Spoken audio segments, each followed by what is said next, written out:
Well, good morning and welcome to this Horsham District Older People's Forum meeting, and to hear and see the proposed Horsham District Council plans for selling and developing on the Rookwood green space. I am Martin Bruton. I'm chairman of the forum, and the forum itself is independent, non-political voluntary group, free to attend and take part in.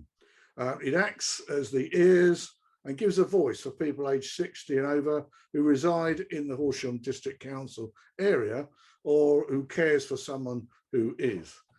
The forum exists to raise issues, for anyone to raise issues that relate to or affect older people. And we hold quarterly public meetings around the district for that purpose. We also take action where possible on those items that are raised. I take them up with the council, or if we can, we do a project. We also act as a consultative hub and information for anyone seeking the views of older people in the district on any particular plan, topic or schemes that may affect older people. And the forum is also actively working towards an age-friendly and dementia-friendly forum district. Now, I apologise in advance that despite being obviously highly intelligent, and my mum told me that, so it must be true, note the high forehead there is often a disconnect between what my brain wants to do and what I actually end up doing or saying. Some call it a senior moment. I seem to have too many of them. We also have the restrictions today on holding meetings via Zoom, and that prevents the spontaneous feedback and expression of feelings, unfortunately. But thank you for your understanding and patience on that. Now, this meeting has come about because of the proposed HDC plan for the sale and building on the Rookwood green space. And that was raised as an issue of concern at our forum public meeting recently on the 3rd of March. Now, the forum likes to take action where it can. For example, we, in partnership with Horsham Town Community Partnership, who, as you know, have done much to improve the Riverside Walk, which is enjoyed by all ages and does in fact go through Rookwood. They have set up a free mobility scooters training scheme after concerns were raised about being knocked over by mobility scooter users whilst people were shopping in the town centre like Swan Wall. Now, this morning, I'm going to do my best to conduct the meeting neutrally whilst putting as many of your questions and points as possible. Please use the chat facility, which is usually down the bottom of the screen there, to make any points or ask questions of our speakers while we go along. I'll attempt to incorporate them if I can, but at the same time, I've got to carefully listen to the speakers and we'll be asking questions to clarify on things they've said. If there's time at the end or during the meeting, if time allows, I'll ask individuals to unmute and put their own questions. For your information, the meeting is being recorded. Now, today I'm being technically assisted by Stacey Cullen, who many of you will know. And so thank you, Stacey. Our guest speakers today are from HDC Councillor Jonathan Chowan, Deputy Leader and Cabinet Member for Leisure and Culture. Jonathan is the councillor for Cowfold, Shermanbury and West Grinstead, and will explain what the current proposal for Rookwood is, and is assisted by Adam Chalmers, who's Director of Community Services with HDC. We also have Sally Sanderson, Chair of the Friends of Horsham Park, a member of the Keep Rookwood Green Alliance. She is assisted by Graham Hartley, a golfer, Tim Thomas, MBE, who's a wildlife and biodiversity expert, Morag Warrack, who's the Electric Trafalgar Neighbourhood Councillor. We'll ask our guest speakers to give us approximately their 20-minute presentation, and then we'll ask the questions. At the end, I shall give them a short final couple of minutes to sum up any points they wish to make. By hearing and seeing what they have to say, we may well change our views and feelings on this project. We will start with Councillor Chowan, if I may. Jonathan, I'll hand over to you. Thank you very much, Martin. If Adam can bring up the presentation. Thank you. So some of you might have seen this presentation. There might have been some changes, but this is what we believe there's a great opportunity at Rookwood to do something rather special. And that's what I want to share with you and residents, and then for you to decide yourselves. What I here on the first introduction is it talks about the government sets our targets. So the reason we are here doing the local plan is because the government insists that we have to have bring forward housing sites across the district. And the current plan at the moment is that we need to find 1,200 houses per year to take us to 2036, which is a huge number. And you can imagine all your councillors, as well as residents, are pushing back strongly against the government for these housing numbers. And we've been talking and lobbying our MPs as well as ministers because we think the numbers are just too high and unsustainable. And especially with the effects of the pandemic, which have had on not just the district, but also major employees at Gatwick and Crawley have also been hit. And we would probably ourselves wish the government would just pause. But quite recently, our planning officers had a meeting with one of the inspectors to go through what the plan was evolving, how it looked.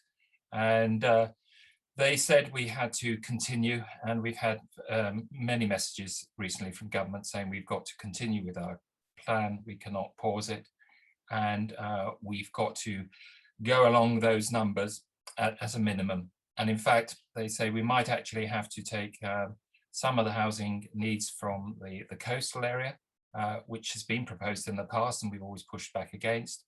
But we also have to take more houses from Crawley, because Crawley is built out to its boundary. But part of its boundary then comes into Horsham District Council, and that's where a lot of development has happened, and there is huge development proposed in the future. The government, through its agency of Homes England, wants to build a garden town on the outskirts of Crawley. If that was, it would be hugely helpful for our housing numbers. But at the moment, that plan is not coming forward in sufficient numbers to get us out of our current problem. So we have to find sites, and it's hugely controversial. You think the Rookwood has raised hackles around residents. The ones at Buckbarn and Adversane and Mayfield have had a similar impact, but you probably haven't been made aware of it. So hopefully the consultation has got to come to some conclusion by the summer, and the members will have to vote and make some difficult decisions on the strategic sites and all the other small sites that go forward in the plan. And then the plan will go out for further consultation, and then it'll be rigorously checked by the inspector. And also it will then be open to a public inspection where all the developers, some of them who will be disappointed, will arrive with their very expensive QCs to challenge the council's conclusions and argue with the inspector that their sites which weren't included should be included. So it's not a done deal, even if we approve any sites this year. And then eventually, if the inspector then signs off our plans and asks us, as he's done in the past, to make a few adjustments, we will do that. And then it will come to a vote at council, probably November next year. So it's a real long process, as everyone can see. And when it comes to the vote, then it will be adopted as our local plan. And then all planning applications for the next 5 years will be set against this plan. Unfortunately, can you believe it? 2 years after we've set that plan, we have to start the 3-year process of producing a plan again. So it's nearly as bad as an American president being elected. No sooner as he got into the White House than he has to start planning for his next election.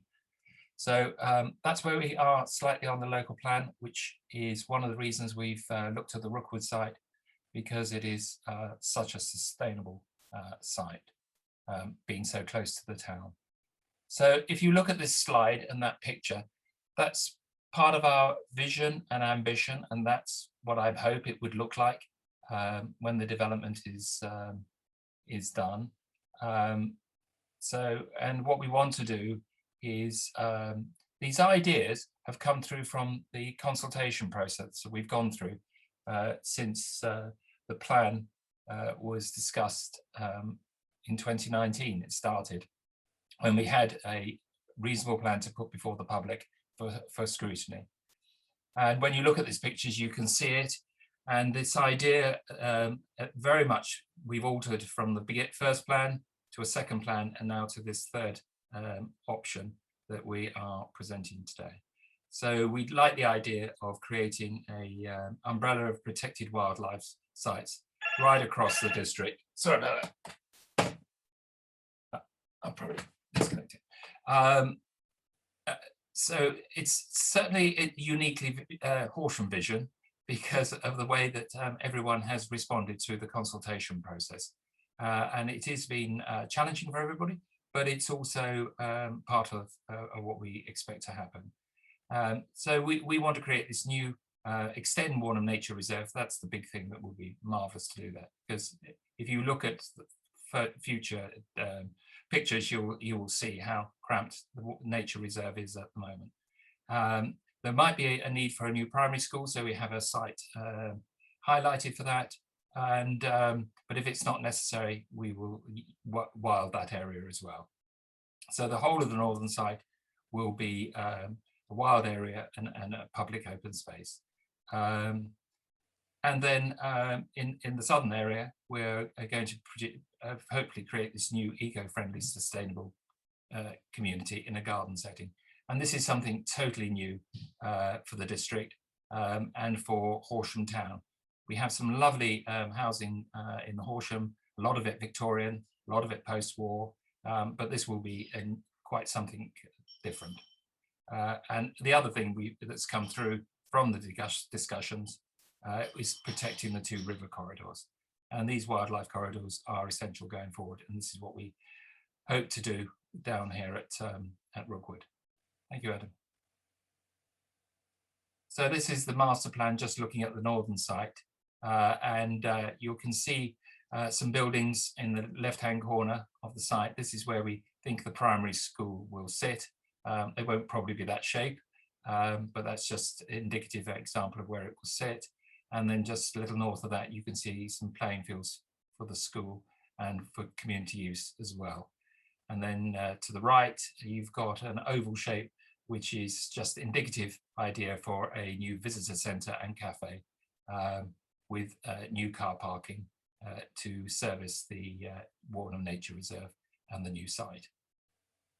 But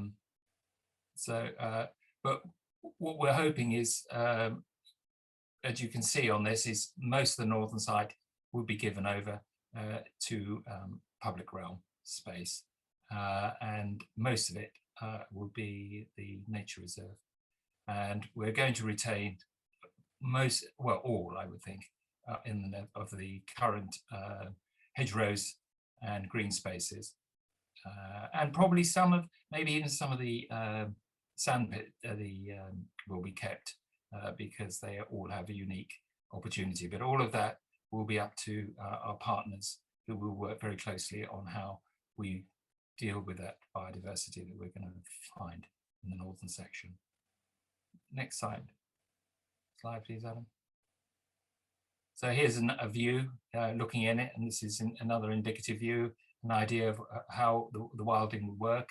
And you can see those two things that I've mentioned, the visitor centre in the middle and the school to the left, and the playing equipment. I think the designer put tennis courts in, but I doubt very much they will be tennis courts.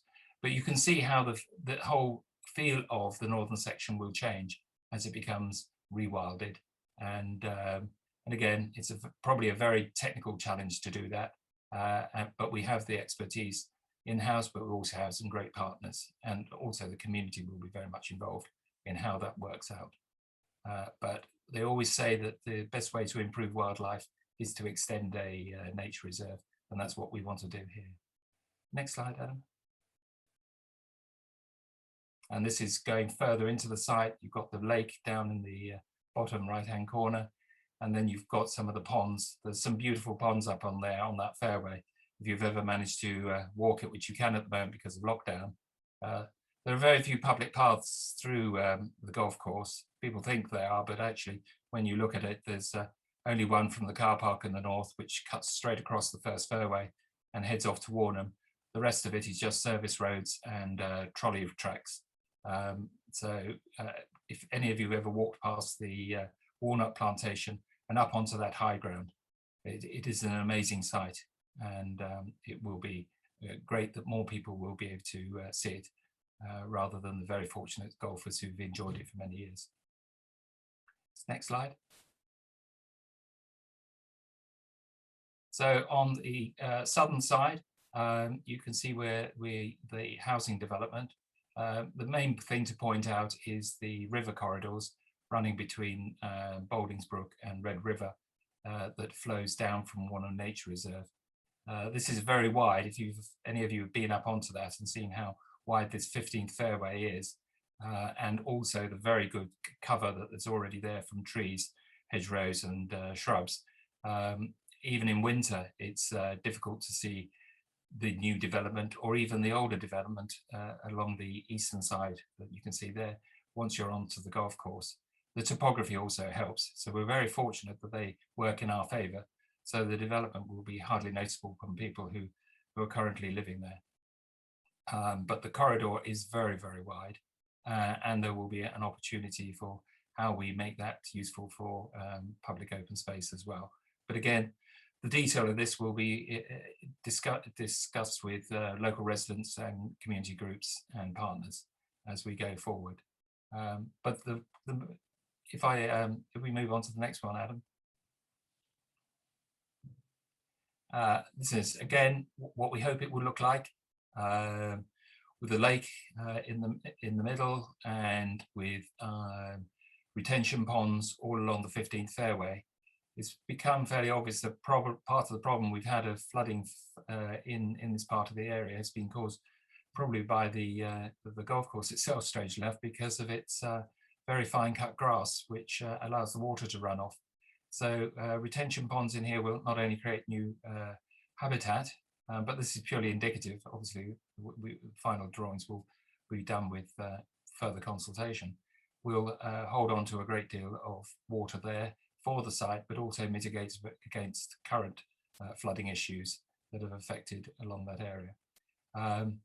And yet, though people think that the density is high, it's actually no higher than other parts of Horsham Town. But it's going to be totally different. This is going to be eco-friendly in a garden setting. And the garden setting, all of you who probably live in Horsham have gardens, and you must have, hopefully you have a reasonable abundance of wildlife there. So wildlife does live with us in our homes. I certainly got wildlife in my house, and this is another drawing of what we want it to look like. And again, it's important that the community work with us to make sure not only is this vision delivered, but it is as good as we were explained at the very beginning. And this picture is pretty good of some of the ideas we want to try there. It's going to be a real opportunity to do something rather special, because this is to provide homes and a new community. So it's totally different from the normal housing estates that we're used to.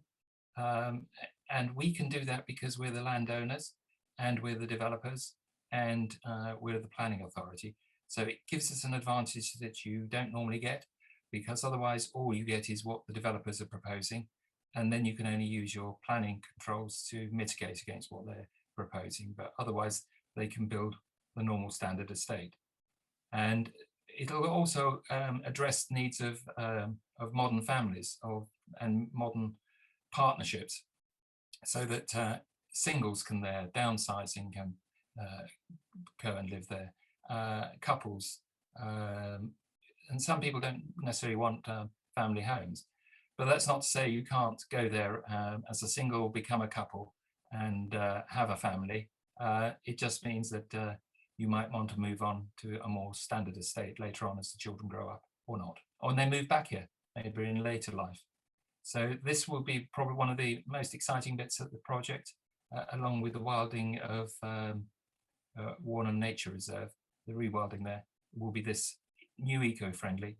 It won't be so car-centric because already the designs that we're looking at and the anyone who's looked into this whole situation will have noticed that new designs are creating space where cars can park now, but actually can be retooled in the future for greater community use. Because who knows in 10 years' time, with the way technology moves, how we might be transported into Horsham Town. And the important thing is, from this site, 20 minutes walk, you can get to so many facilities, and that's what makes it so sustainable. Adam, next one. So this slide just goes through all those public concerns that have been raised in the whole process, and then what we think are the solutions to those. So the impact on Warnham Nature Reserve, well, no housing in the northern section now, and we believe we can achieve, even in that bit, 10% biodiversity and net gain. And as I've said, the eco-friendly homes in a garden setting will be a new place for wildlife to live, as they already live with us. It might be different type of wildlife, but that's how wildlife progresses. The loss of the car park, well, we'll have a new car park there.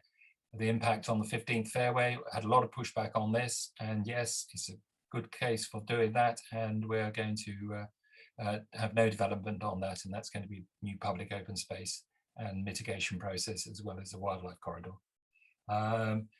No, we're not putting a bus link through it from Redford Avenue, and the flood risk will be able to mitigate it with the fairway, the 15th fairway.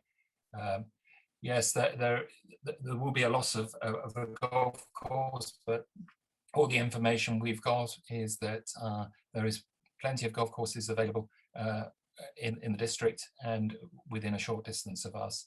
And we all know the pressures that golf courses have been under for the last 5 years, with the change in leisure activity from people, and people being time short. It's not that easy to play 18 holes of golf nowadays. And so it probably would protect some of the other golf courses if we were to re-designate Rookwood.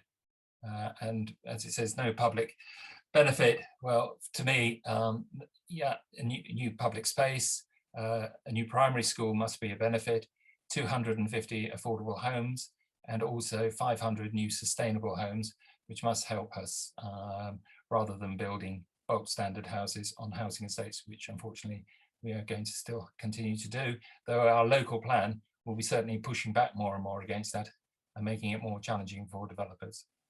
And ongoing community engagement, yeah, I've talked about it in the past. It would be great to work with some of those who've really got a passion for this subject on a new consultative board, which would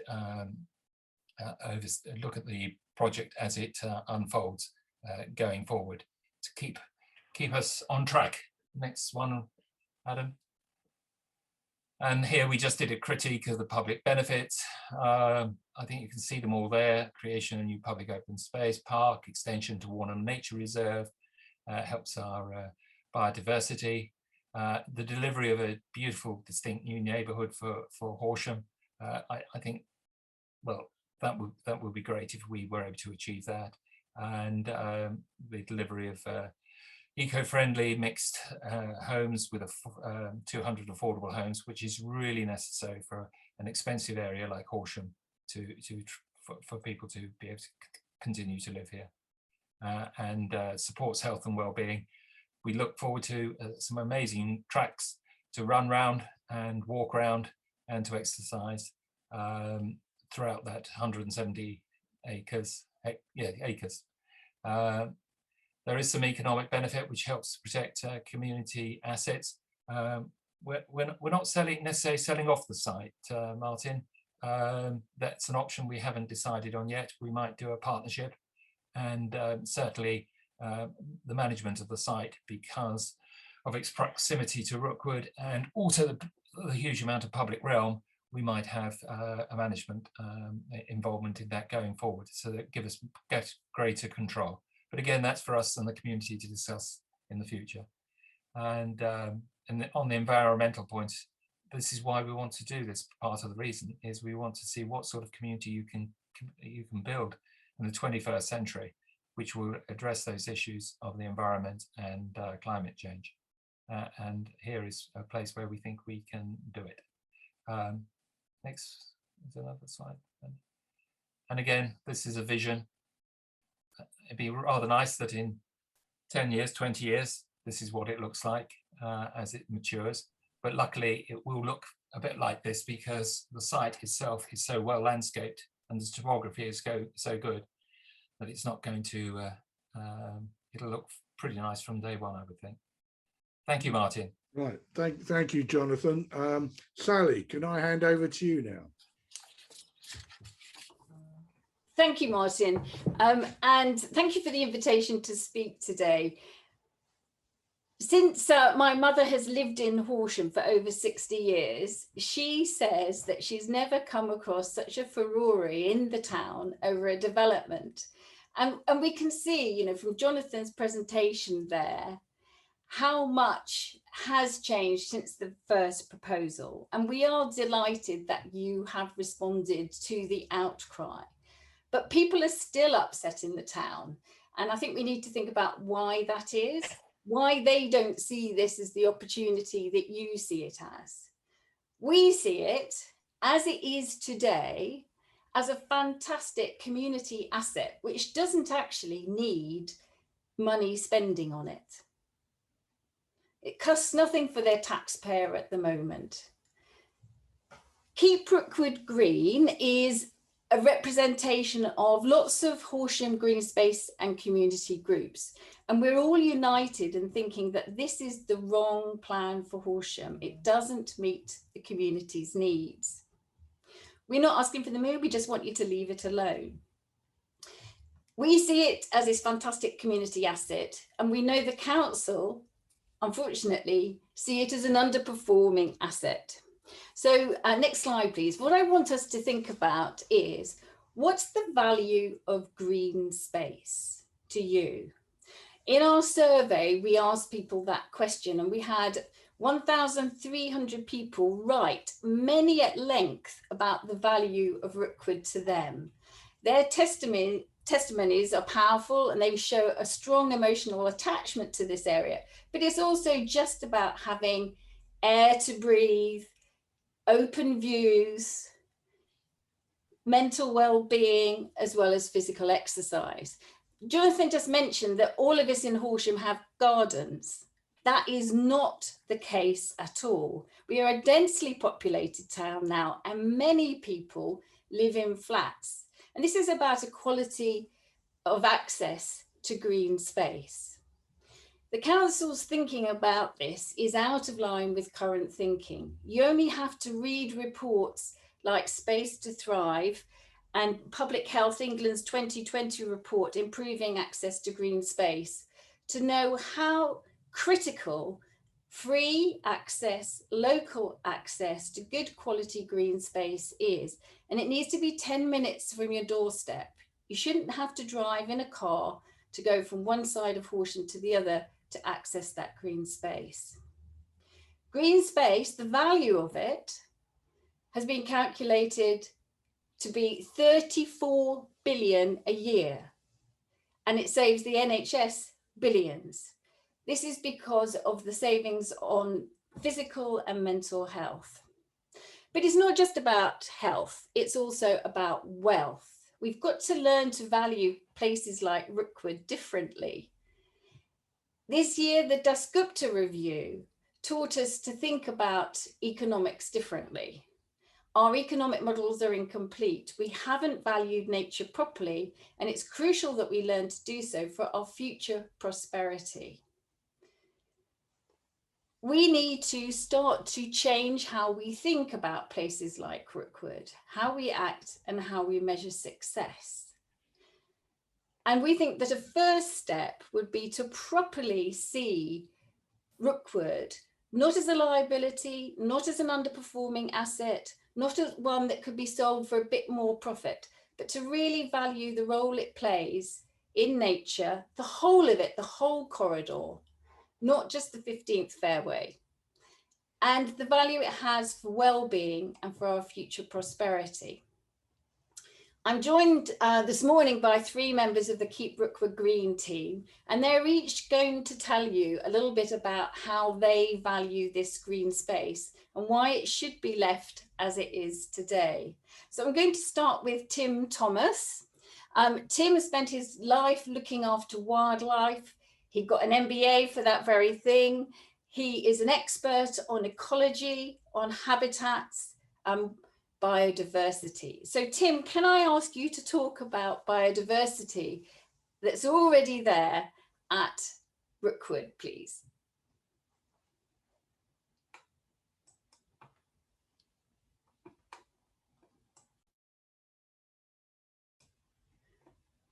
Tim, we can't hear you. I don't know if you're on mute. I am, but the host won't let me. Ah, there we are. Ah, there we are. Great. Thanks, Tim. Thank you very much. Thank you, Sally. If we consider the golf course as a whole, both north and south of the Warnham Road, we will recall the current site was planned with 2 primary objectives: public recreation and environmental protection. And we have seen that it is quite clear that both objectives have been satisfied. Providing a golf course on this one-time farmland provided an increase in the types of habitat available to animals and plants. In short, it created a vast and diverse matrix of wonderful variety of habitats. Fairways, tees and greens provide what is known as hedge habitat, with long grass, medium grass and short grass, all with a vast range of associated flowering plants, and all this important variety for a range of insects, including our important pollinators. The rough, of course, will provide a huge range of further habitats: copses, scrub, water, trees, both isolated and parts of small wooded areas. And we have 2 lovely waterways which run through from the north right the way through to the south, creating additional connectivity throughout the whole of the environment. As further benefit, because it was once farmland, its heritage has been maintained, along with its associated wildlife, through leaving parts of hedge lines and their accompanying standard trees. The watercourses are a given, but the variety of drainage ditches leading to small boggy areas are vital for the essential matrix. And it is without doubt that this variety of habitat has massively increased the biodiversity of the site from its former long-term working farm. And it's this wonderful mixture of small habitats that has increased the biodiversity by a figure of something around 50 to 60% over the one-time farmland. Next slide, please.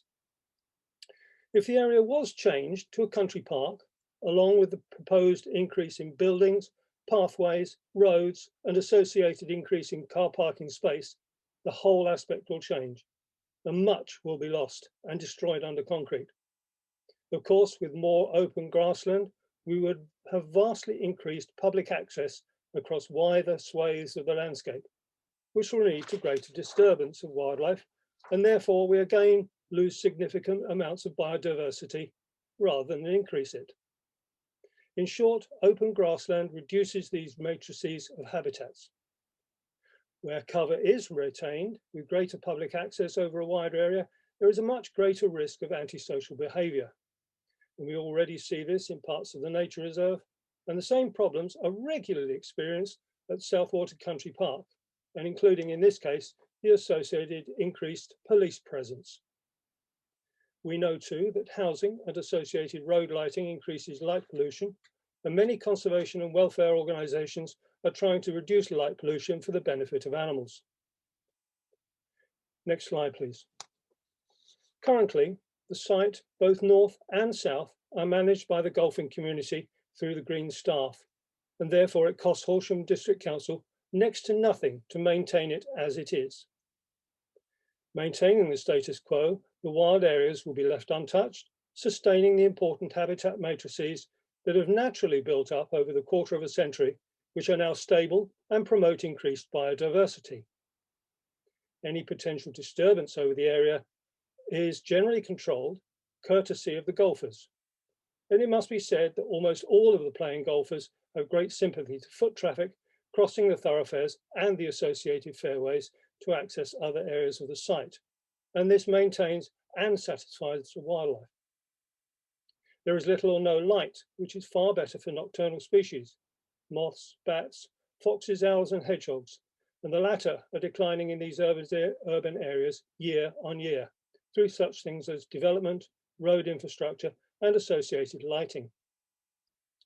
The site as a whole provides perfect wildlife connectivity with the wider countryside, both to the north and to the south. And all this is shown by the growing list of wildlife found, which without a detailed and intense study from anywhere, shows well over 430 species found on Rookwood. And I know there is more to be found, including endangered and rare species. It is the crucial symbiosis with the golfers, developed over 25 or more years, that has increased and maintained the biodiversity. And all the illustrative proposals and suggestions of green roofs, nest boxes and wild planting, there is little potential to increase the natural biodiversity here by another 10%. If left alone, it will do it naturally. And as Professor Lawton said to his report to national government, isolated nature reserves were not enough to maintain ecological connectivity because species are unable to move through landscapes fragmented by development and intensive agriculture. Please, let's keep Rookwood green. Thank you. Thank you, Tim. And what I get from that is that we have the golf course, the golfers to thank for all the nature that everybody comments on, really enjoying when they go for a walk along the Riverside Walk. I'm now going to turn to Graham Hartley. Graham is a local businessman, a keen golfer, has played lots of courses around the world and is a member of the Rookwood senior section. Now, Graham, you've got a hard job to do here. You and your colleagues are accused of being rather selfish in enjoying all this lovely space and keeping it to yourselves. So can you explain to us your perspective from a golfer's perspective of Rookwood, please? Thank you, Sally, and good morning, everybody. The first slide that was put up wasn't actually me, a bit of artistic license. I wish it was. I've always loved and participated in numerous sports. It was not until about 20 years ago when I joined Rookwood Seniors on becoming semi-retired that I started playing golf on a regular basis. Now, the senior section at Rookwood, and here you can see three of my compadres who have just teed off on the second hole by the lake. The senior section comprises 40 to 50 individuals who range in age from 50 through to 80 plus. And many of them, like myself, have made the progression from more active sports over the years. The seniors meet 3 times a week, and apart from our own regular competitions, we participate in matches against other clubs, as well as supporting various charity days. Can I have the next slide, please? Now, this was a charity day that we participated in, and I think it raised about £4,000 for the particular charity. But apart from being something that I enjoy, golf is an essential part of my exercise regime, contributing both to my health and well-being, as well as providing a valuable and mentally stimulating social environment. May I have the next slide, please? Now, turning now, if I may, to Sally's question as to whether we are being selfish in keeping this green space to ourselves, I believe we need to look first of all at why Horsham District Council developed Rookwood as a golf course in the first place. Unlike the present incumbents, the council at the time had the foresight to create not only a lovely golf course for the residents of Horsham to enjoy, but were very mindful of the fact that this would protect a valuable green space from future development, as well as complementing the adjacent Warnham Nature Reserve. Rookwood Golf Course is no more exclusive than the majority of the council's other leisure facilities. I do not use the skate park, never have, the swimming pool, the leisure centres, etc., although I contribute via my council tax But I'm very, very happy that others are able to do so. And I believe that the usage made of the golf course compares favourably with that of other leisure assets owned by the council, and particularly when compared to things like soccer and cricket pitches. Are they also being selfish?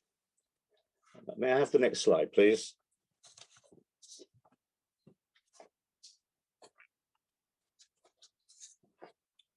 Now, contrary to what has been suggested, the general public, including dog walkers and joggers, make frequent use of the footpaths and walkways adjacent to and crisscrossing the golf course. And they do so whilst maintaining an amicable and harmonious relationship with the golfers. There's also much potential to access Rookwood with more trails for walkers and joggers without encroaching on the golf course or the nature reserve. And I would be very happy to walk around there with Councillor Chowan and show him exactly where and how I think this can be done.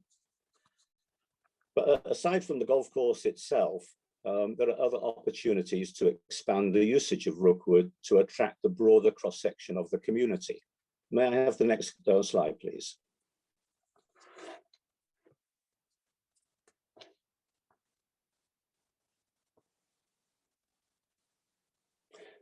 A recent example of this is the introduction of foot golf on the adjacent R3 course, which has proved very popular, particularly, as you can see, with the younger generation.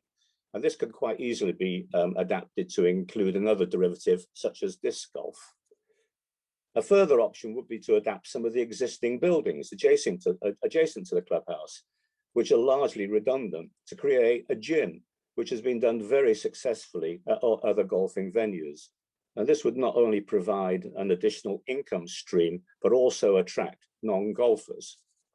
Now, these investments would need to be made in conjunction with the landowner, i.e. Horsham District Council, although sadly in recent times, it would appear they have been disinclined to make any investment in or even promote the golf course, which leads me to the inescapable conclusion that it would very much suit the council's agenda for it to fail. May I have the next slide, please?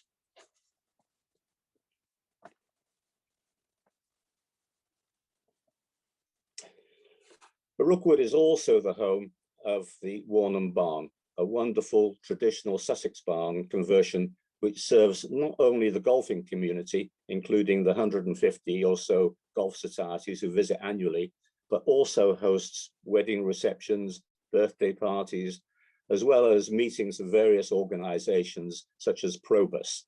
It is open to the general public, and you're all more than welcome to pop in for a drink, a bite to eat, or a cup of tea. The next slide, please. The PR initiative the council has put into promoting their plans for Rookwood is, I think you will agree, unprecedented, with their entire focus on this one particular site. We believe that the cost of this could well be in excess of £200,000 and increasing. Now, via council presentations, the one we've seen today, and other focus to neighbourhood councils as well, and other focus groups, and also articles in the paper and a dedicated website, it has been suggested that, amongst other things, golf is in decline. Rookwood costs the council money, and there are numerous other outlets where golfers can play. Now, in trotting out these sound bites, the council has yet to produce any credible evidence to support them. And whilst they claim they have consulted and listened to the public, at no stage in the process have they seen fit to talk to the golfers.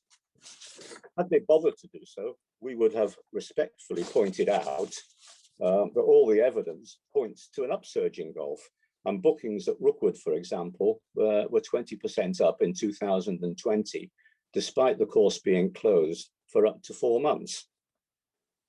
Also, as stated in the council's very own general ledger entry, Rookwood provided them with an income of £180,000 over the last 4 years.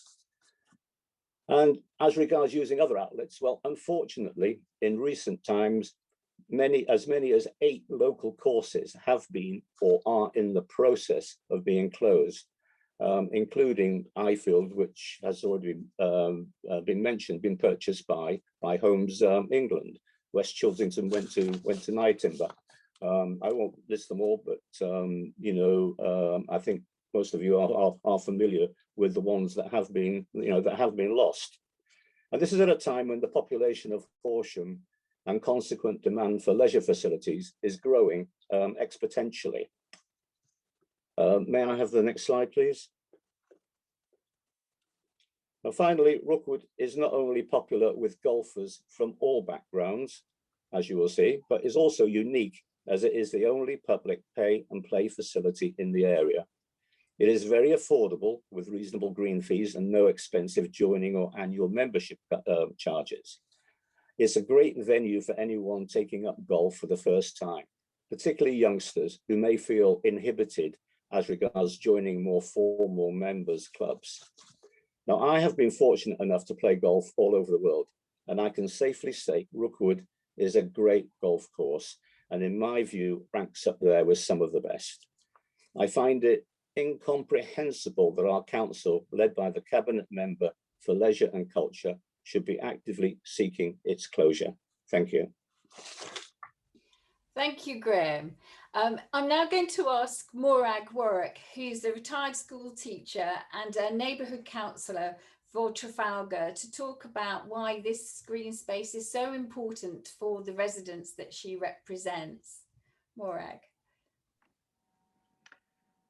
Hi, thank you, Sally. Just need to get rid of that. Okay, thank you. Yeah, thank you, everybody. I'm very grateful to the Horsham District Older People's Forum for hosting us today. And as Martin said, one of the forum's activities is offering mobility scooter training. And this takes place in the town and the park and enables local people who have limited mobility a rare opportunity to access natural green areas independently. Oh, I'm just seeing Sally on the screen rather than myself, sorry. I used to take my dad out in his wheelchair, and I know how much he loved the peaceful nature here. Sadly, it's becoming rerouted, the Riverside Walk, and increasingly urbanised with the shutting down of the open views. And it's a rare place where people with mobility scooters can access nature. Slide 2, please, Peter.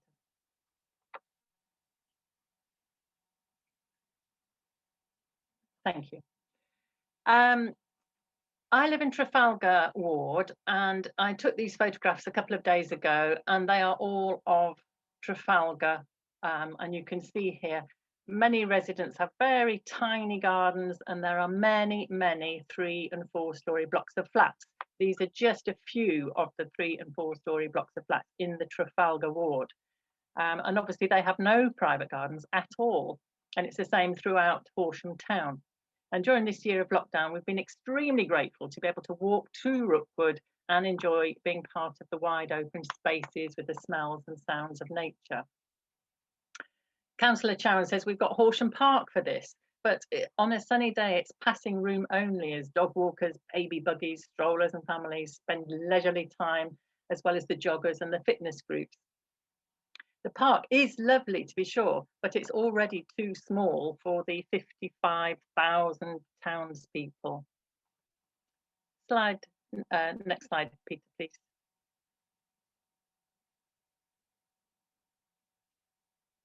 Can I have the next slide, please? Thank you. Okay, so for a whole year now, there has been a huge public outcry and many, many letters into the West Sussex County Times, all of which, apart from the responses from some Horsham District members, have been against building on Rookwood. Not a single one of the town groups is supporting the council's plan to build here. Groups which have expressed their strong, clear opposition to even this revised plan include my own Trafalgar Neighbourhood Council, Den Neighbourhood Council, Forest Neighbourhood Council, the Horsham Society, the Horsham Town Community Partnership, the Horsham Green Spaces. Some Horsham District Liberal Democrat councillors have proposed an alternative plans. and the Coots Farm community. And clearly the Friends of Warnham Nature Reserve are not exactly jumping with joy at this prospect. Over 10,000 people, including at least 4,000 Horsham residents, have signed a petition which was presented to Horsham District Council and then rejected on a technicality. It's now been re-presented, so we'll have to wait and see if thousands of voices will be considered by the 8 cabinet members. Next slide, please. Thank you. This shows a map of the Horsham district. It's roughly A4 shaped, the red border being the Horsham district boundary. And one of the things that seems so unfair about the plans to build on Rookwood is that for many, many years now, it has been Horsham District Council policy to put any building developments in the northern 1/3 of the district. The urban areas are in grey here. So at the very top right hand of the screen, we can see Crawley, and then slightly lower down, centrally at the top, is Horsham, and then the next grey patch below that is Southwater, and we've got Stenning and Storrington right in the bottom of the district. So the red areas are the sites that Horsham District has been considering to put into the local plan for new building areas. And for the last 10 years, we have seen thousands and thousands of new homes around Horsham. In fact, as we've heard, we have been building hundreds of homes because Crawley Borough Council is now deemed to be full up. And yet we can see in the centre of Horsham District here, it's pretty much empty. So we feel that it's high time for some levelling up here. Is it fair that 700 new people, and you can see the tiny sliver of red on the grey part of Horsham there in the centre at the top, there's a long thin strip which is Rookwood, that tiny strip. Is it fair that 700 new people who live there might be able to walk to work while 7,000 people will no longer be able to walk to wild, open, green, natural spaces away from the urban environment? On a map, it looks obvious. Fill in that last little bit of green space on the inside the dual carriageway with homes, but the reality is very different. Next slide, please. There are no guarantees that the council's beautiful vision will actually become reality. This is the North Horsham development, and we've seen many times that promises to keep the hedges, to build affordable homes, to preserve the Riverside Walk have all fallen away, and we've been left with creeping urbanisation. Once the land at Rookwood is unlocked, what else might creep in? And final slide, please. And all this is going on with the first ever World Rewilding Day this very week. We absolutely applaud Horsham District Council's fantastic Wilder Horsham District, which is not focusing on short-term gain for a few, but it's focusing on long-term benefits for all of us.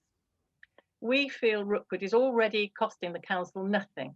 It's serving the whole community and the golfers in a harmonious way, and it's already functioning as a perfect part of Wilder Horsham District, with the stalks flying over and linking us with Knepp.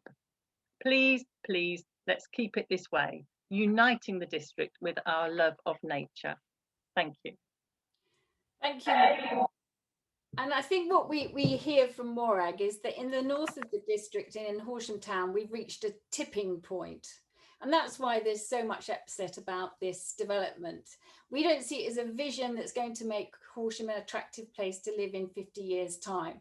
We can see the council will get a nice injection of cash, but they'll have to give about a cool 20 million to the Lucas Trust out of the deal.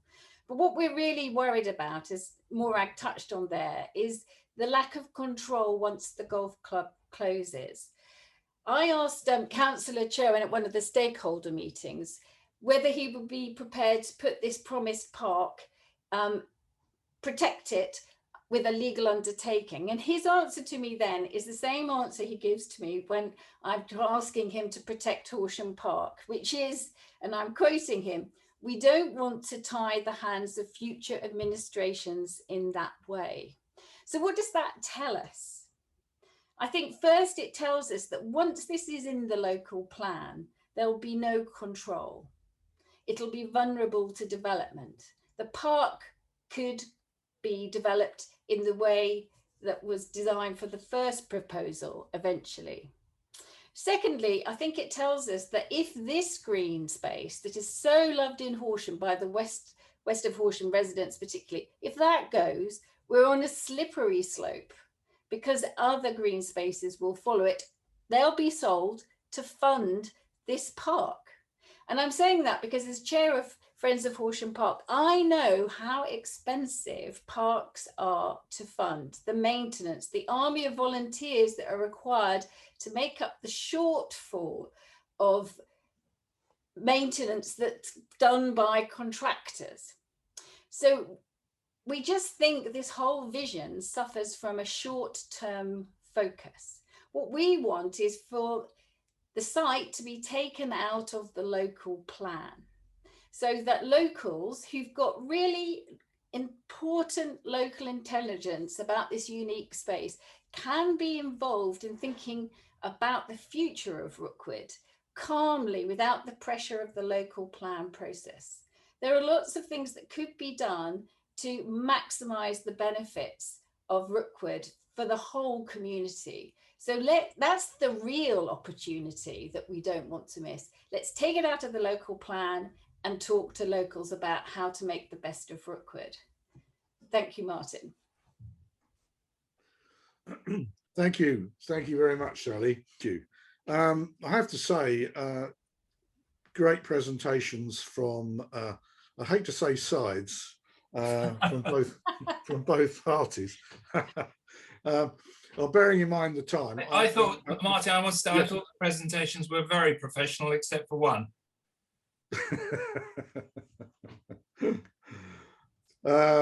Well, self-deprecating, Jonathan, I think is the expression there. If I could put some questions, if I may, I'll start with Jonathan. I've had a lot of questions and points submitted before the meeting, as we asked, as you're obviously not surprised, and I've shared most of them with you. I have to say that in fact, I haven't had one supportive question, but the thing to my mind, Jonathan, are the residents of Horsham just being NIMBYs, do you think? No, they're not. And the problem with this discussion is that I think a lot of us are on the same page or not far from the same page on this whole issue and are really interested in the subject that's been raised. But when you talk to others, they are not that interested. A lot of people aren't interested. Even if you look at the petitions, the numbers look great in one sense, but when you delve down to it, you think, considering the whole population, where are all the other voices? But actually on this call, I think for us to give up a couple of hours in the morning shows a real interest. But the pushback we get is across the district. So at the moment, I'm in hot water because I'm concerned about the development at Butt Barn in particular. And people will say, well, there I'm being a NIMBY because it's in my ward. Well, it is just in my ward technically, but practically it's only 800 metres from Southwater and puts it only a couple of 2 or 3 kilometres south of Horsham. And that's for 3,500 homes. And also what's controversial is it's bang up against the NEP estate, which has been such an amazing project, which has been, in danger of being affected. So people aren't being NIMBYs, they're asking legitimate questions, but the housing does seem to be an issue whenever it raises all across the district. People want houses, but not near them. People want affordable houses, but not near them. And they don't really want any change. And I totally understand that. one of the reasons I moved to Horsham, and at least I took the decision to come and live in Horsham, compared to those who've been here all their lives. We actually wanted to live here, and was for the very reasons that I saw in all those questions. And I really was sitting there thinking, with the presentations, I was really nodding 9 times out of 10. And occasionally I just said, well, that's your opinion, but I have a different opinion. And that was pretty well how I listened to those presentations. And certainly I would think that in the future, if the project went forward, we could work together, because I think we're very much on the same page. It's just we've all got a slight different vision regarding it. So definitely don't think all people are NIMBYs. Okay, thanks. Sally, what's your answer to that? NIMBYs? Well, I don't think we're being NIMBYs about this. As Morag's discussion really showed, I think we've reached a tipping point in Horsham, because we've had tens of thousands of houses built around here over the last 20 years. And we've really borne the brunt of it. And now we're at a stage where we can see, if we don't protect our green space and the green corridors and the connectivity between them, we're going to be living in an environment that isn't pleasant at all. It's not healthy. And when we know that councils are being urged to put back in green space where there is insufficient, what are we doing at the moment by reducing the green space and the well-being space which the golf course represents? So I don't think it's about NIMBYism at all. Right, thank you. Jonathan, one thing has puzzled me is, when did the plan to develop Rookwood first arise? It seems to be around for a long time, but not in the public realm, so to speak. How long has it been running? Well, you could say it started about 5 years ago. It's when we had financial challenges from the golf course. And so we've worked over the last 5 years very closely with them as we've tried to help them manage their finances.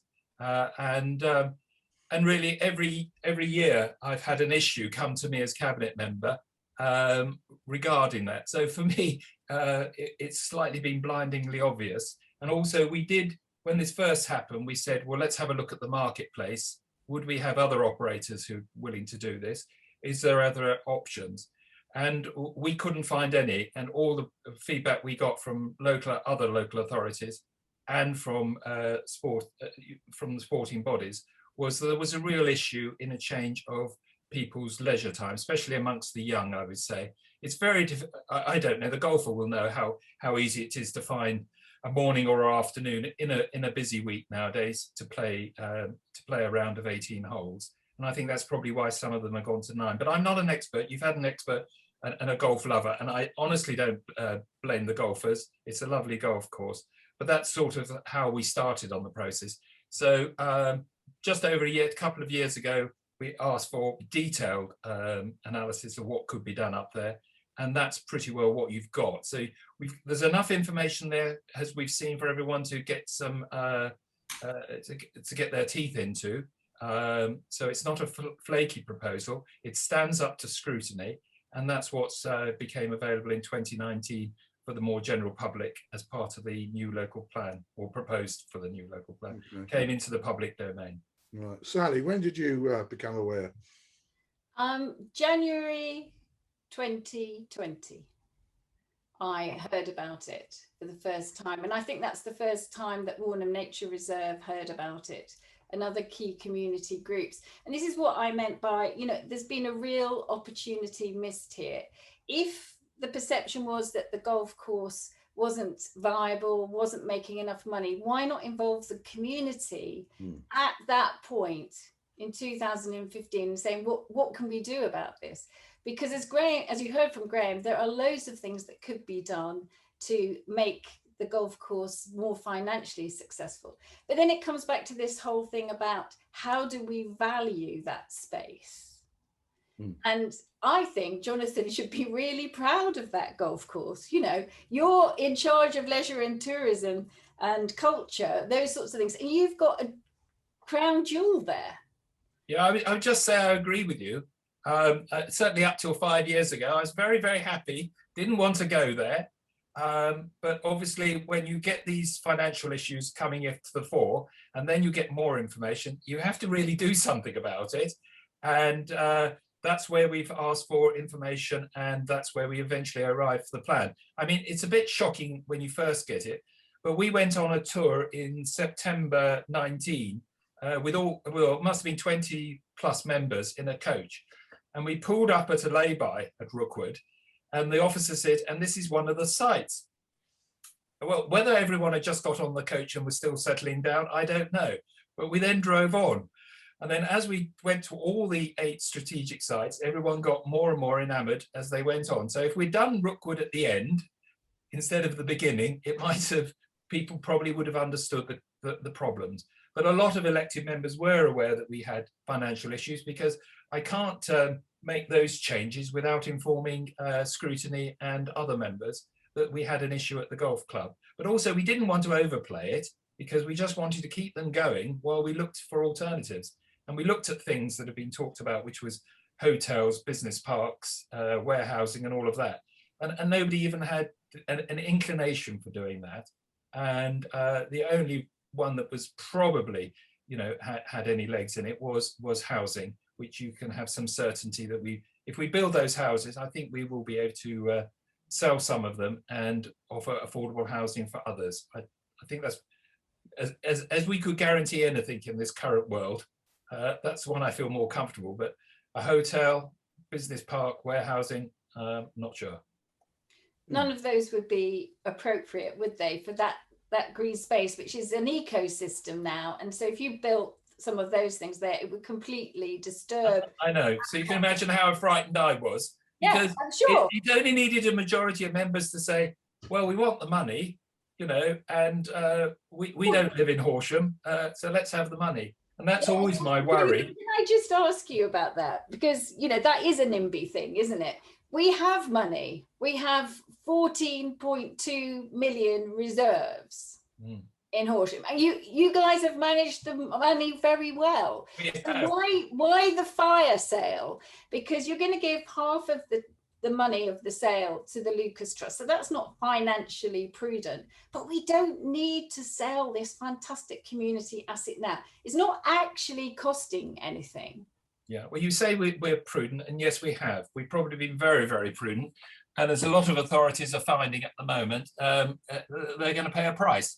And the trouble is, for me, because I'm the spending portfolio holder, it's my portfolio which is the one where the cuts will come, because everything I do practically in my portfolio is not, government doesn't insist you have to do it. It's all discretionary. So when they say, well, you can't cover, there's the rules as a local authority, the things you have to do. So health and well-being, planning, and food quality and all of this sort of stuff, and waste collection, you have to do. But you don't have to have country parks, you don't have to have a theatre, you don't have to have a museum, and you don't have to have leisure centres. And so for me, that's always the worry. And as a prudent authority, we have what we call a medium-term financial strategy, where we look 5 years into the future. I think it's something we have to do anyway. And it's not next year. Hopefully the government will help us out, or the year after. But the year after that and the year after that, our reserves would begin to go down incredibly rapidly. And from the last I saw, in 5 years' time, that's when we would start to run out of money. So, okay, we're not going to run out of money as fast as Croydon is, or Liverpool, or some of these other places, but we won't be that far behind. And that's obviously a concern.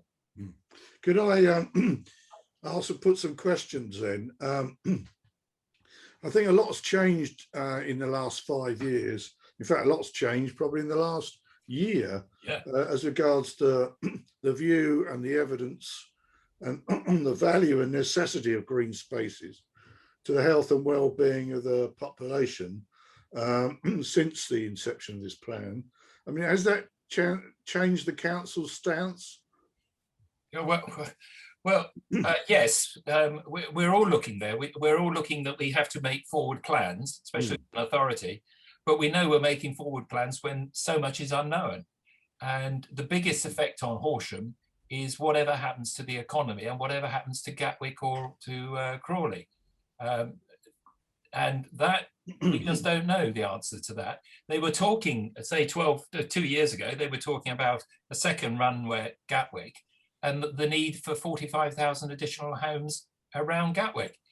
Well, on top of what we're talking about now. So that has that gone away? Possibly, I don't know. How vibrant is Crawley at the moment? It was incredibly vibrant, and the City of London was incredibly vibrant. I just don't know on that. And that influences us, but it hasn't helped us on the local plan. We've pushed back, we've asked the government, and we've got QCs to ask the government and the inspector, saying, surely, you know, we could pause while we look at what's happening from the pandemic. And the government insisted that we can't. And yet the reports are, I mean, the Delgado report, they're all saying how valuable that these green spaces are. I've got a note here, a question here. Is the development of the Rookwood site in line with the Government Public Health England 2020 report, improving access to green space, a new review for 2020, which is intended to provide local authorities with the tools to make the case for maintaining or even increasing provision of an equal access to green space and growing the wider network of green infrastructure, especially through the planning system. And I think it's also part of the national planning policy for framework. Yeah, totally in favour of that, and we're working very closely with the planners. When we came up with the idea of Wild Horsham District, it was talking to Sussex Wildlife and to our planners who wanted to strengthen the plan going forward. And I mean, all these reports, I mean, I've got the Dasgupta report here. I've read so many reports, my head is likely to explode. But generally, I think we're all in favour of this. It's how we deliver it. For me, always I have a mind to the finances, because as someone said, you know, not you've got the golfers who don't pay for sports centres, and you've got the people who don't use sports centres. You've got the people who use sports centres, the swimming pool, don't use the golf course. So it's a balance of delivering these services, which are really good, and the people of Horsham really appreciate it. It's not as if we do anything and they don't take it to heart. They do, as we saw a couple of years ago in 2019 with the some of the projects that we were running, how there was such an uptake by the community. But this is it is a challenge. But what we do need is you need finance. If we haven't got money, there's very little we can do to protect and develop some of these nice things that people want to do. And I'm very, very conscious of that. But luckily we're a prudent authority, and we've been able to have modest ambitions and been able to deliver on, while also having a very low council tax. Right. Yeah. There's the point being made about the, for example, the golf course. Is the golf course really a victim of this plan?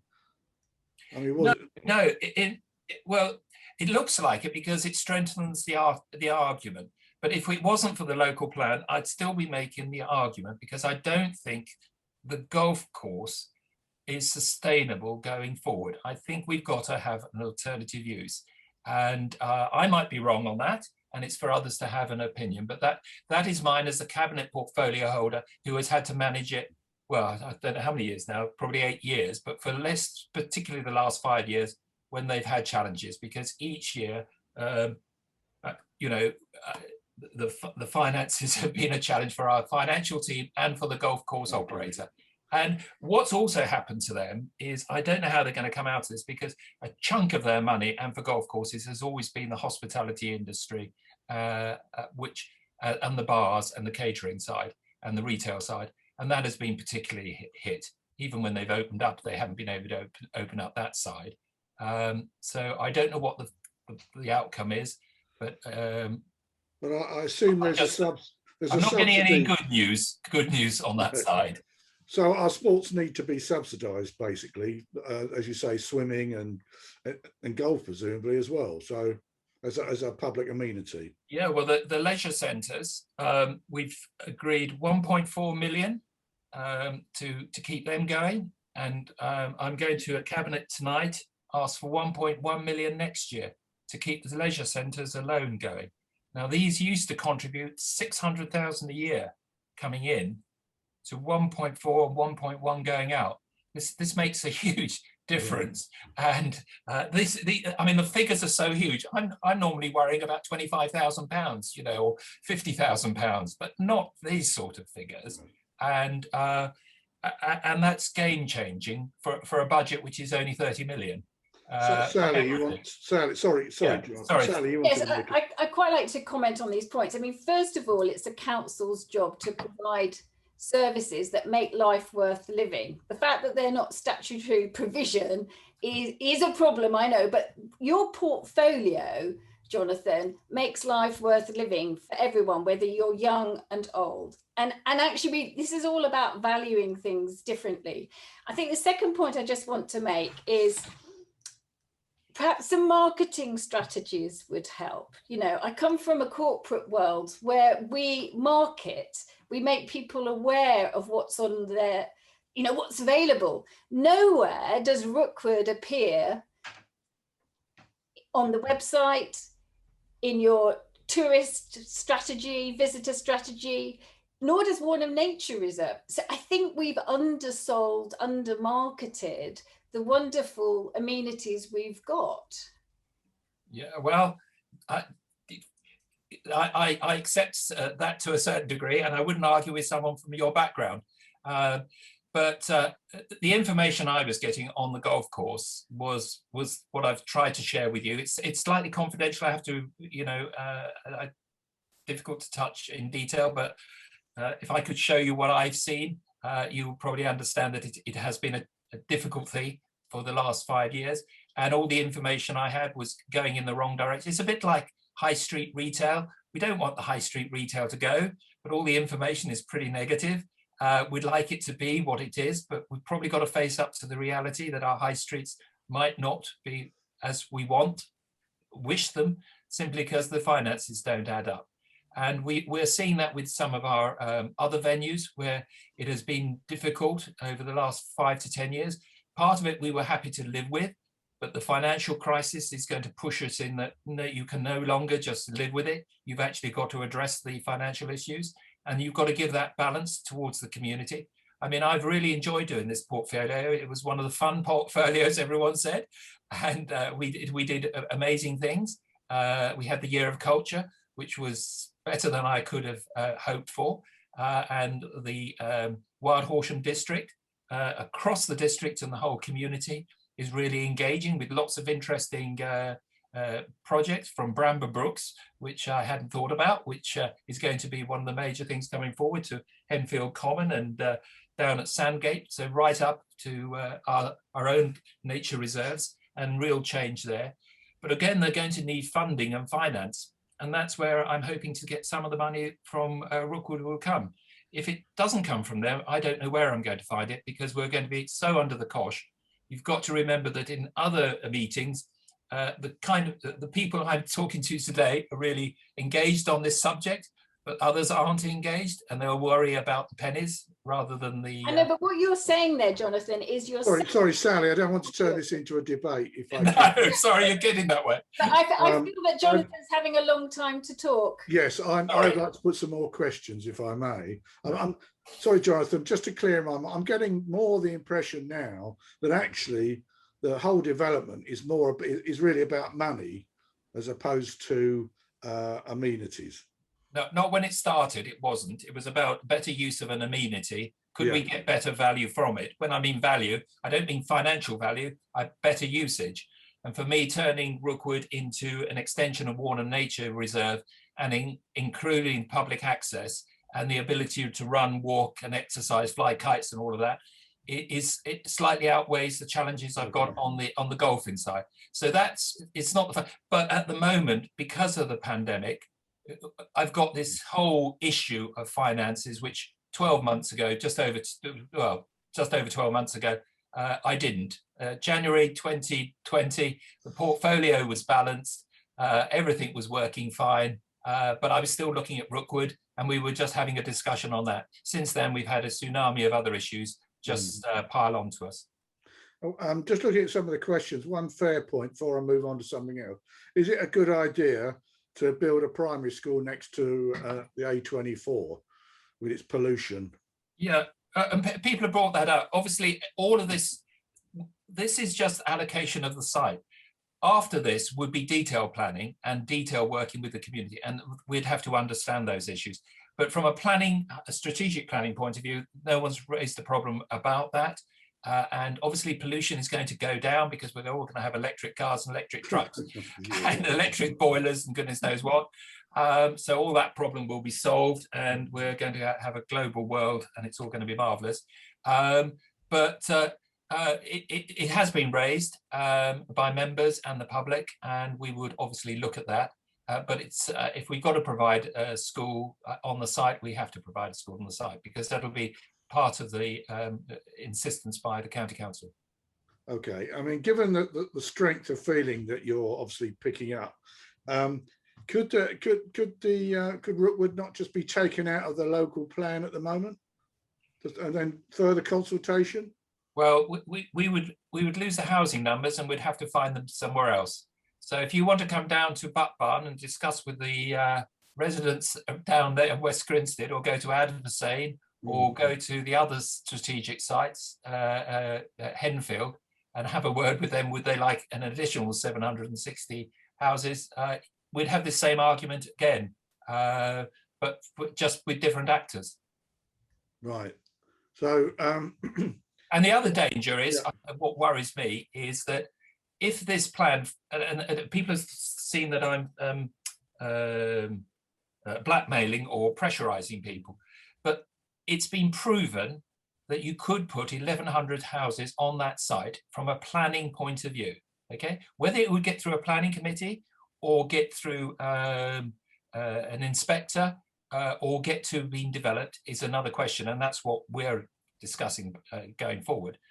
But if that plan went into a draw, my worry would be some authority in the future, and it might not be us. It could be a unitary authority made up of Crawley, Mid Sussex, and Horsham, would just get it out of the draw and say, oh, that's a nice thing, £90 million, 1,100 houses, let's do that. Okay. So I like us to be in control, and I'd like some of the people we've heard tonight to be in control. So I've heard the question here is there a threat that if Rookwood is not in the local plan, that there could be a threat to other parks, for example, Southwater or Horsham Park itself? As far as I'm concerned, over my dead body, but in 30 years' time, it will be. You know, possibly. I'm just trying to work it out. I hope so. Anyway, it's and certainly it's not the council's wish to do that. We're very pleased with the, and especially I'm pleased that under my watch that we've had this Wild Horsham District initiative. We've also been able to turn Chesworth Farm into a nature reserve, and we've also been able to help the neighbourhood community partnership to improve the Riverside Walk. So it's actually looking quite good at the moment, but it needs more and continuing investment, and that's where I always look at the money to a certain degree. Okay. Now, when it comes up eventually comes up for a vote by the councillors, it's been said that they're going to have various options, but I'm told that every option Rookwood is in it. So in actual fact, that's not really up for discussion. Is that true? Or? No. What's happened in the past is there will be a recommendation to the council of a proposal. So our planning officers will advise members that they think these numbers of sites add up to the number the government want us to have, and these sites, from a planning point of view, are deliverable and make up those numbers. And that is that might be the proposal that will come to council. Now, when it comes to council, the council will either vote in favour of it or against it, or someone will get up and propose an amendment. But the challenge for proposing amendment on something so technical as that is huge, because you know, just to get up in a speech and say I want to take this site out and that, well, the ramifications could be huge and will be very challenging. So that's where it's technically quite difficult. Yeah. But even if we come up with a plan and we say, right, council has agreed on this, it includes Rookwood or it doesn't include Rookwood, it then goes forward to the inspector. And when the inspector has his meetings in public, all the developers, those who've been left out, will be then, with their very expensive QCs and their very good arguments, will say, well, the council's chosen the wrong site, it should be our site, and we want it included. Now, the inspector might say, I agree with the developer, or I agree with the council. But you're the developer, aren't you? The council's the developer, so you're not going to be there saying you disagree. Yeah, but not quite sure on that one. At that point, if it doesn't go through to the plan, I haven't thought that far through. So Rookwood is part of that, come what may, basically. It's going to be voted on. No, not necessarily. No decision has been taken. Right. So no formal decision has been taken because it would the first inkling of which direction anybody was going in would be probably a proposal to cabinet. So the cabinet would say, right, this is above our brief, it's above our decision making. It has to be a decision of full council, and then it would go to full council. I mean, could it ever go? And everyone would have a second attempt at seeing what would happen. Right. So, I mean, could it ever go out for a a public? What's the word I'm looking? Not a vote, public vote, referendum. Referendum. Yes, thank you. No, that's not the process, not the legal process. The way it would happen, and what you probably would end up in there, it would be difficult. You'd have 50,000 odd people in Horsham voting one way, and you would have 75,000 people in the villages voting another way. And I don't know how the question would be put, even if we did start doing it. And besides, you've elected us as to represent you. I've been elected by my ward to represent them, but I'm not a delegate, I'm a representative. So, I just listen to all the arguments and then have to decide what's good for my ward, but also good for the whole district. Right. So what can people still do now to have an influence on you or the other councillors? Are all the councillors going to vote on this, or just So what can the public still do now to have an influence on the decision? Well, I'd say you write to email, right, to your local councillors, but also to the MPs, because I think this question about how has the pandemic affected our housing needs? Should we be doing what we were going to do 12 months ago still? And can anything be done about bringing the government's own plans for Crawley forward? If the government want to build, it's a bit sad for Ifield Golf Course and the people who live around there. I appreciate that, but a lot of that land was already owned by the old Crawley Corporation when it was Newtown Corporation, and a lot of that land was already designated. But the government have a plan to build a new garden community there, and it's by Homes England, which is a body of government. So, and that would produce all the houses we would need for the district for our lifetime. So it does seem an important question, and that's really need to ask our MPs about that, I would say. But I would say send us some emails, but unfortunately, we've all had nearly 1,000 emails this weekend from about Buck Barn and NEP, and also about Adversay. And if you go on to .org government, or what the .org, not the .org, no, what the petition website, to check the numbers, you'll see they're incredible. Right. Bearing in mind the time, moving on, the actual development of the houses, you mentioned affordable. Are they? What do you mean by affordable houses? And what percentage are going to be perhaps for rent, for council the council house type rent? Well, the number will be about 250, but because we're the landowner and developer at the moment, that might be something we can look at, and we'll need to talk to our partners about it. So some we might use for our own affordable housing company, others we might do in partnership with someone like Saxon Weald, but that we haven't finalised, because we're still at quite a high level. You know, if we make all the decisions at a high level, there's nothing for the community to get involved with and to influence.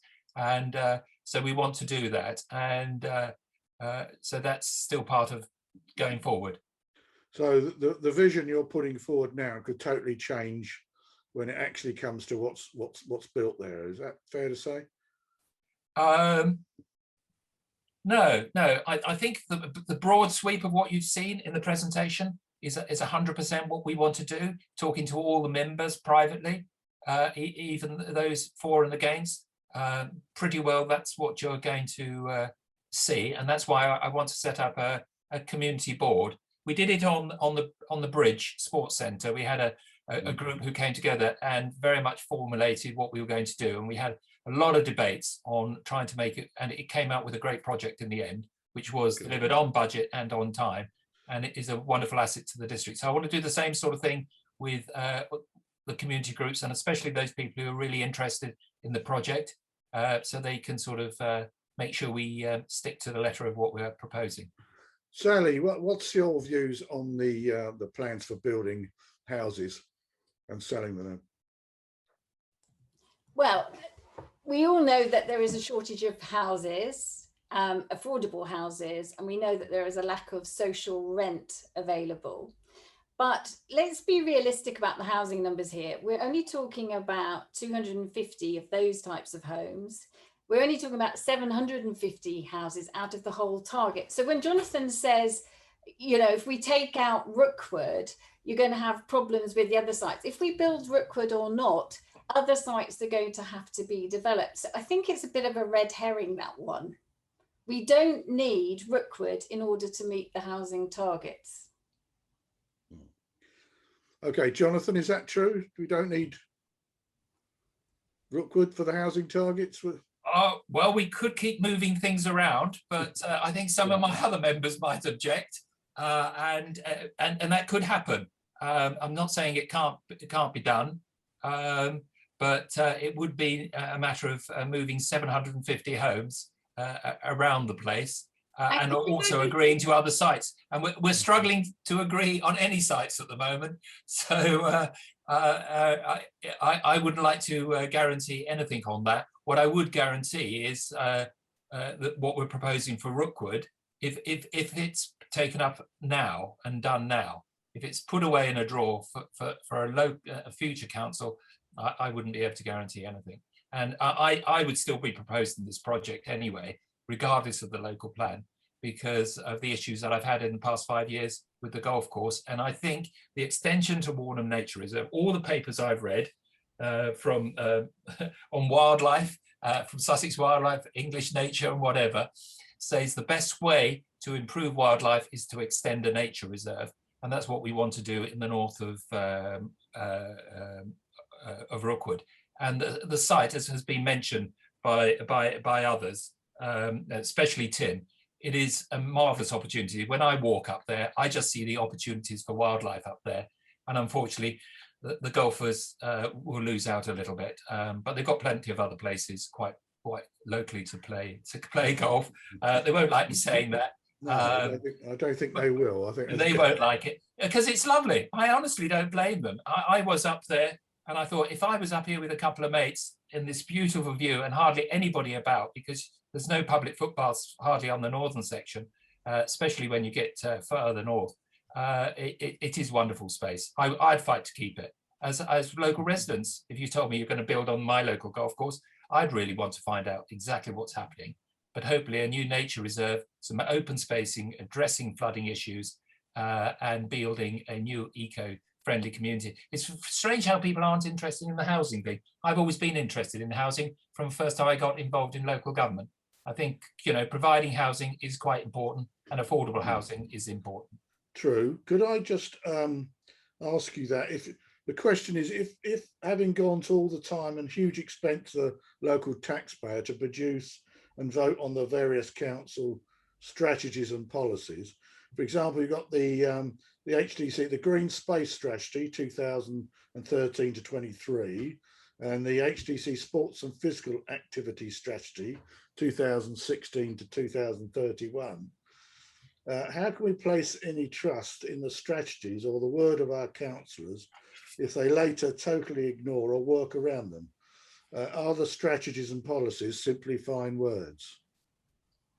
Well, that's a good question. No, they're not. They're used to justify some of our decisions, and if we make a decision, we have to have some paperwork to back it up, and that's where we turn to these strategies. Especially, a lot of them are produced for the planning department, and so if you're pushing against the developer and they do not fit in with your strategies and you want to turn it round, the inspector, when it goes, if we turn it down at HDC, it then goes to an inspector and he says, where's the evidence? That's where we dig all these strategies out to show the evidence. But, you know, so they are really very, very useful, and they are sort of non-partisan. You know, it's the way it is looked at that moment in time, and it becomes part of the evidence when you're trying to defend against unwanted development. Right. Well, and they're useful to us, Jonathan, because to defend Rookwood against the proposed development, because it contravenes the green space strategy, your physical space strategy, your corporate plan, the Wilder Horsham District Initiative, the Sussex Natural Partnership. It goes against all those policies that you've made, which should be guiding your decisions at an early stage. Well, that's where we disagree slightly, and the vast majority of people on this webinar, is that I think the beneficial gains from extending Warnham Nature Reserve for our ecology and wildlife will be huge. It'll be a game changer. That nature reserve is jammed when you walk it and look at it, and even if you Google it and look at it on a map, you see how tight Warnham Nature Reserve is up against the golf course. And I just want to expand it into across the northern sector. In the southern section, the fairway is so wide and the two rivers are so gorgeous that they will be protected and in the new development. It'll be only on the northwestern bit, southwestern bit around the clubhouse is where most of this development is. And it's going to be in a garden setting. Now we're going to ask developers, we want to see more ecology and being included in future developments. Here is an opportunity for us to actually show them what this means and what it looks like, and for the community. But it'll be a totally different community. I would think it'd be really interesting how it evolves, because it's not going to be a bulk standard housing estate. It's going to be not car centric, and it's going to be all about all these things that are coming forward all the time. I mean, every day you pick up the paper, especially, I don't know if you read The Guardian, but especially in there, you get some really interesting articles on looking forward on what society is going to look for. And that's what I want to try and achieve at Rookwood. Whether we're given the opportunity, I don't know. And that's up to the community and the rest of the councillors, whether we can do that. But I think the green roofs, it does, and the bird boxes and all the usual things we talk about, you shake your head. Yeah. I know it does sound a bit like platitudes, but the reality, it does help. Otherwise, I've wasted my time putting bird boxes. You don't understand. I should ask Tim to talk about this. But the whole point of what Tim was saying to us earlier on is there is no one there on the golf course at night. There's very little traffic during the day. It's already a wildlife area with lots of different habitats. Disturb all that system that's been there for 30 years, building up wildlife, is going backwards, not forwards. Okay, can I just cut in? I'm going to give you both a couple of minutes to sum up in a minute. Jonathan, a quick point. Why hasn't the cabinet member for Horsham Town been, I don't like the word replaced, but Peter Burgess, who was the cabinet member, has resigned. There's a feeling that the residents of the town are no longer represented in cabinet, and their voices are therefore maybe not being heard properly. What's happened there? Well, Peter resigned, and you really should ask Peter. But No, what I'm he not, felt, I'm not asking him why he resigned. I'm wondering why hasn't he somebody else taken the place? well, before Peter was appointed by the leader, I used to do it as part of my job, because everything I do, have to say, is practically based in Horsham. So I look after the museum, right? I look after the capital. I look after nearly all the country parks are either in Horsham or around Horsham, and the leisure centres, the biggest ones and the most important ones, are all on Horsham. So practically my entire portfolio is Horsham centric, so either so I used to liaise with the neighbourhood councils for 4 years. Did that. There was no great falling out, so I was all right, I suppose. And I've been asked by the leaders to go back and do it again. And we didn't seem to have an issue for the first 4 years. It was just after the last election, the leader thought he'd rather like Peter to have a go at being the cabinet member for the town.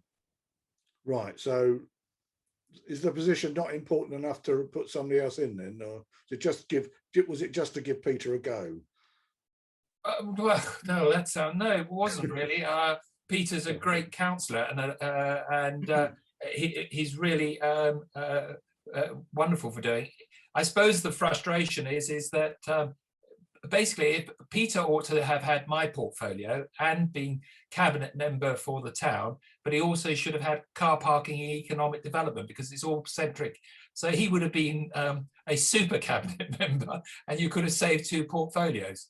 But that's because so much is centred on Horsham, because that's where a large percentage of the population live, and it makes so many things more sustainable. So like the theatre, if we moved the theatre to Henfield, we'd struggle to get people to use it.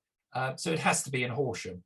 And because we have a bigger population in Horsham, and we've built those wonderful facilities in the park with the pavilions, and also out at the bridge, it is naturally slightly Horsham centric. Yeah, I mean, because the view that it's expressed to me is that the majority of councils are not obviously from covering Horsham Town, they're the outlying district. And that the people or the residents of the town are not being properly represented. So hence why the concern at losing their cabinet member. Is there not going to be a cabinet member for the town? It's entirely up to the leader. I don't appoint cabinet members. And the leader's Karen Burgess at the moment, is that right? No, Karen is chairman of the council. It's non-political. Ray Dorr is our leader. Oh, right. He chooses the cabinet. So he hires and fires me.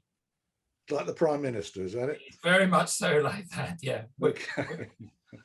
Right, I think this is, sorry, I think this is the time perhaps that I give both of you a chance to give us your closing thoughts or anything you would like to say. Jonathan, would you like to kick up? Well, I think I've touched on everything up till now pretty well by answering the questions. I found this section easier than my presentation, which I thought was rubbish actually compared to the others. And I want it to be a debate that continues. I'd be great for us to try and make this project work. I was nodding more than I was shaking my head through all the presentations. We just have a different view, and for me, I know my ward is south of the district, south of the town, but honestly, Horsham Town is my town. You know, it's 15 minutes from my house, and it's a great town. That's one of the reasons I came to live here, and the protection of Horsham is very important to me, and all its facilities, and it's my portfolio to a large degree. I have to look after them all.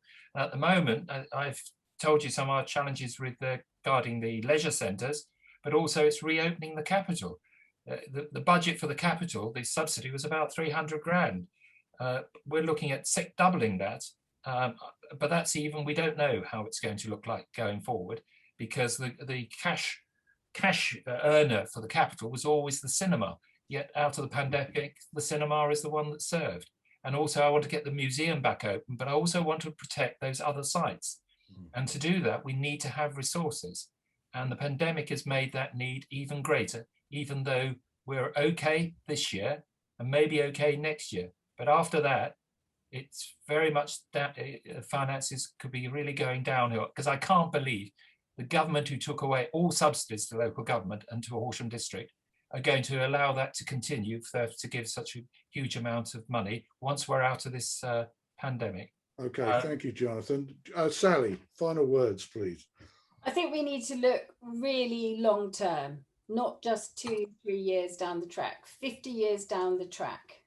This green space is going to be essential for the well-being of people who live in the town, and it needs to be protected now.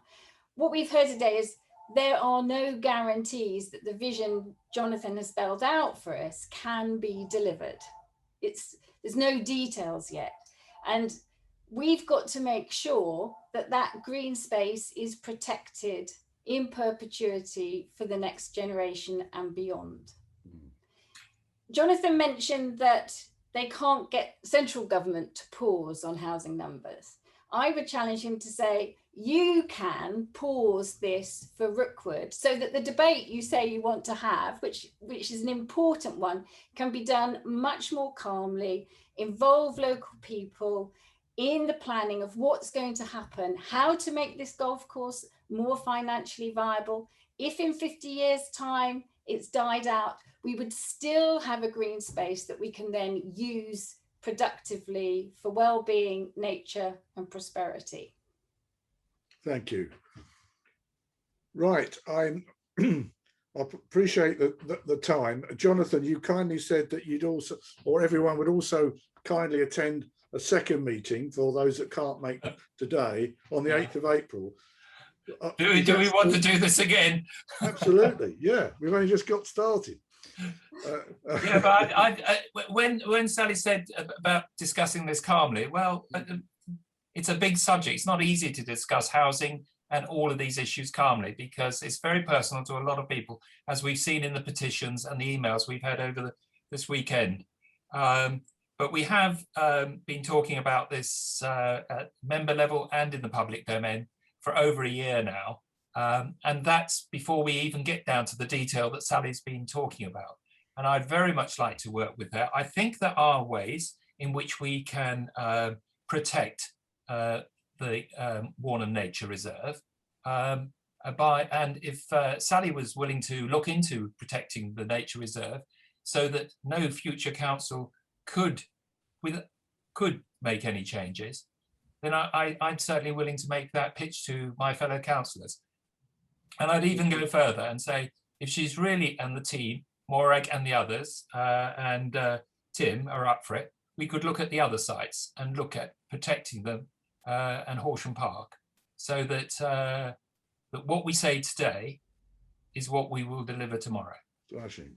Sally, I'm sure you'll want to take that up. I will be taking that one forward. So, following in Liverpool's steps, you know, Jonathan. yeah. They're just protecting all their parks and green spaces through the Fields and Trust. Well, there we are. There's a conversation. But as long as I don't get arrested by the police.